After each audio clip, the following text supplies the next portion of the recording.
Lesson 152. The power of decision is my own. Hi there.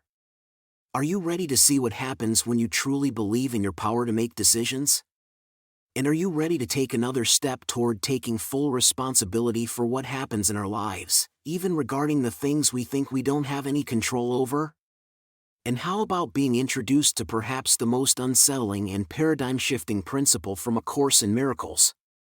In other words, are you ready for Lesson 152 from the workbook for students? The power of decision is my own. Here's an interesting concept to start with. Nothing can happen to us unless we choose to let it happen. No one can experience loss, pain, fear, or sickness unless they choose to experience it. Even death couldn't happen without consent. No one dies without his own consent. Everything that happens is a result of our wishes and choices. This is our world, the world of illusions we see in front of our eyes, and this is its whole reality. And this is where we can find salvation. And it is only here salvation is.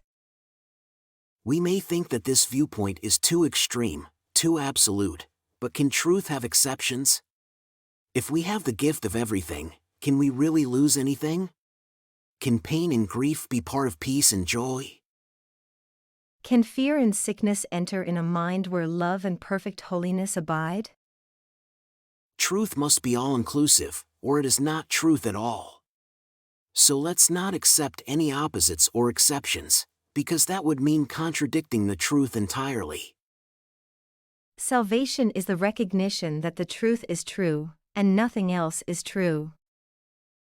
We've heard this before, but we may not have accepted both parts of it yet. Truth cannot have an opposite. We need to keep reminding ourselves of this. Only truth is true, and nothing else is true. Nothing but the truth is true, and what is false. This might seem a bit confusing, but not because it's difficult. It is indeed one of the simplest distinctions to perceive, but it's hidden behind numerous choices that don't seem to be entirely our own.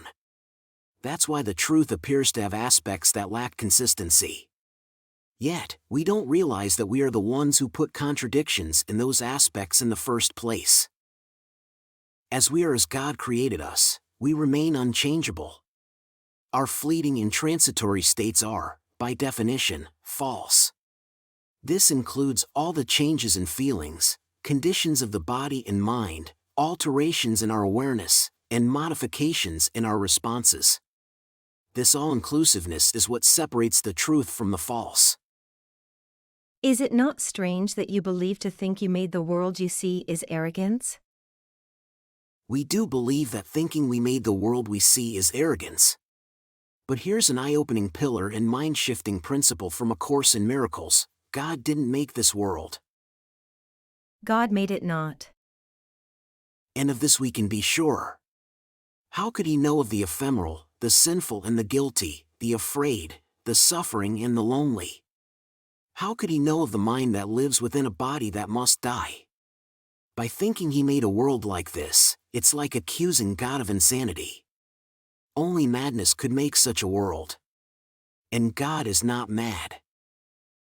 God didn't make chaos, nor opposites to truth. This would contradict his will and allow death to triumph over life. Thinking God made all this, that would be arrogance. True humility lies in recognizing that these things are not of him. In truth, we cannot see what God did not create. Believing that we can perceive what God did not will into existence is the height of arrogance. And what could be more arrogant than this? Let's be humble today. And let's accept what we've made for what it is. The power of decision is our own. The power of decision is my own.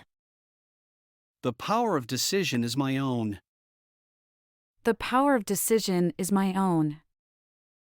Let's decide to accept our rightful place as co-creators of the universe.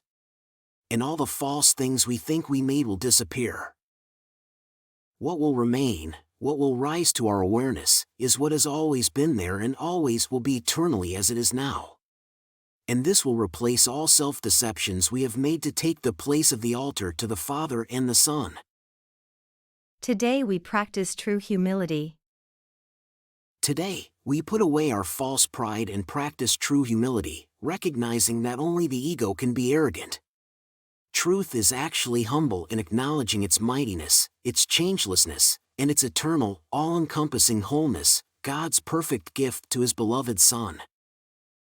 Today, we put aside the arrogance that says we are sinners, guilty and afraid, ashamed of what we are.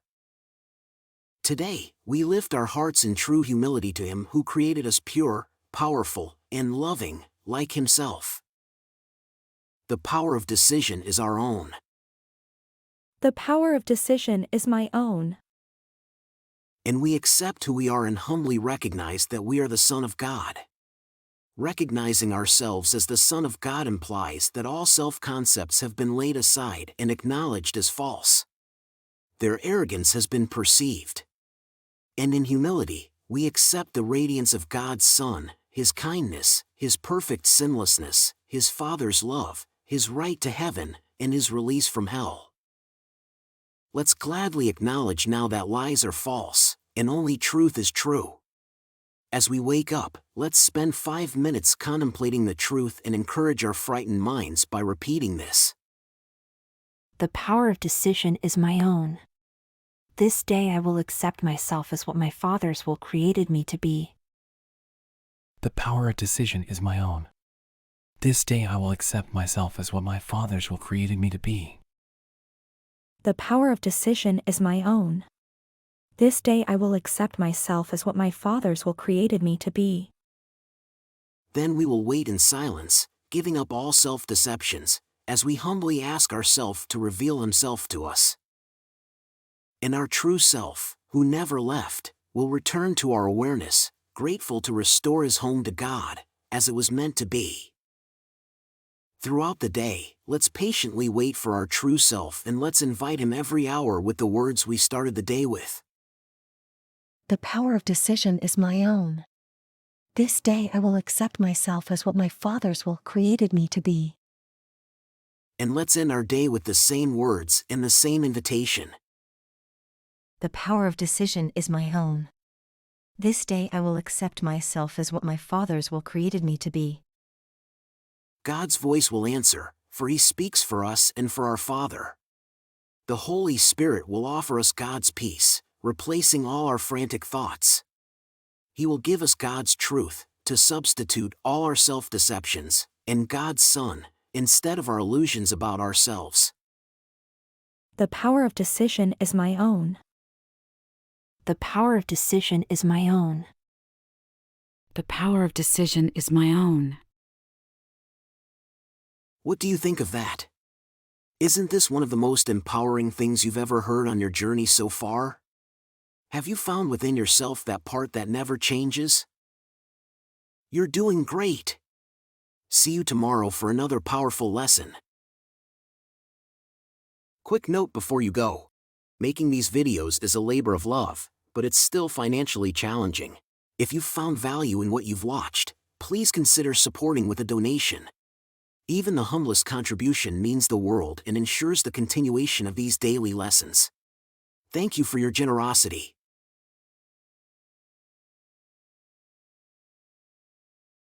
Did you enjoy the video and find it helpful? Please give it a like and leave a comment.